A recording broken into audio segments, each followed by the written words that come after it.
Where do you go when things go wrong? So the reason I'm asking the question in this post title is that often we think we are believing one thing when really we are believing another thing entirely and working really hard to cover that up. For example, I may think that I believe that I'm worthy to have a more peaceful, joyful, deeply fulfilling, and beautiful life, and that all beings have this birthright within them, and I may have no trouble feeling this truth when things are going okay and things are going right.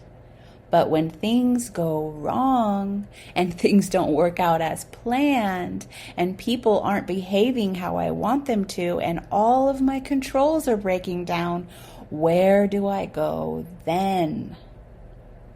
Those are the most powerful moments in truth because those are the most revealing moments. They are not revealing a truth of how things are, however. They are revealing the truth of what you believe about yourself and about life. When things go wrong or don't work out as planned, the place my mind tends to go is that I am just not good enough, that I don't belong here and I never will, and that life is just hard and then you die. that is just how it is, quote unquote. And I am a crazy idiot for believing in or moving towards anything different. And the current challenges in my life are my punishment for going off the rails from that belief and my proof that it doesn't exist. So I can come back to my old version of reality, which is that life sucks and then you die. But I notice people have different realities.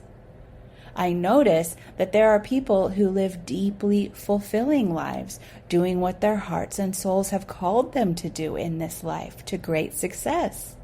I notice that their lives, while full of human challenges, just like mine, are also rich with the sweetness of bringing their dreams to fruition. And I notice I have done that with my own life to my current degree. And I am just on my way to now creating new degrees of that. So that reality that my mind goes to, the one where I'm not worthy and I just don't belong and life is just hard and then you die, that isn't reality at all. It's just one that I've made real for me by my agreement with it. It is revealing what I really still believe versus what I'm trying to believe in that moment.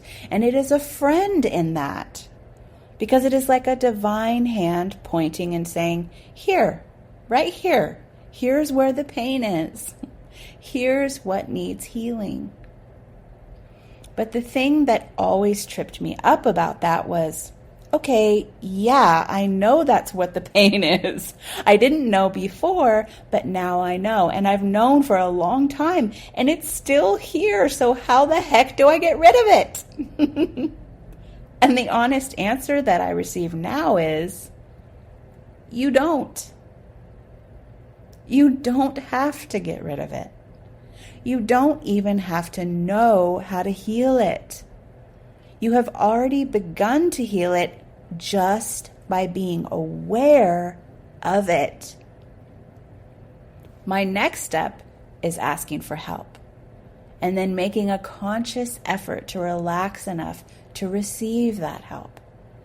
I receive it by listening, deep listening, and paying attention to what lights up in my experience then. Maybe it's a particular book or a particular course or a mentor or a healer or a line in a song or something somebody said in a movie or just a sudden aha moment, insight, download, or any number of things. And in the meantime, I just give that old story and the pain that is around it as much love as I can muster, because that's all it ever really needs. Love is the most powerful force in the universe. It transcends all time and space. It transcends all physical matter. Love is what created this all and what connects us all, and we are never apart from that essence, even when it seems that way, even when it really, really seems that way. My mind and ego never thinks it's enough to just let painful things be and give them love. It always wants to get rid of them and eradicate them from my life. But my heart knows I didn't come here to eradicate anything, much less painful, centuries-old beliefs. I came here to create, grow, and nurture new realities into being on this physical plane. All creatures have different primary directives, but my primary directive is love. When I am aligned with that, I feel most at home in myself. So I continue to follow it, come what may. So where do you go when things go wrong, my dear? What is the narrative that you are wrestling with and sometimes return to? Write it down and see if you can get some clarity on it. What is that story? What does the mind say when things fall apart? What does it feel like it's proof of? Then, once you have that, if you want to and if you choose to of your own free will, I invite you to put your hand over your heart and repeat after me. I now choose to rewrite this story and narrative that I have believed all my life, no matter how true it may have seemed. I choose to create the new in myself and in this world, no matter what it takes. And I ask for all manner of help, guidance, and assistance with this healing for myself and for all beings. So it is. You were not born to repeat the same old patterns and die, beloved. You were born to be part of our new human evolution and unfold eternally into the great wide open.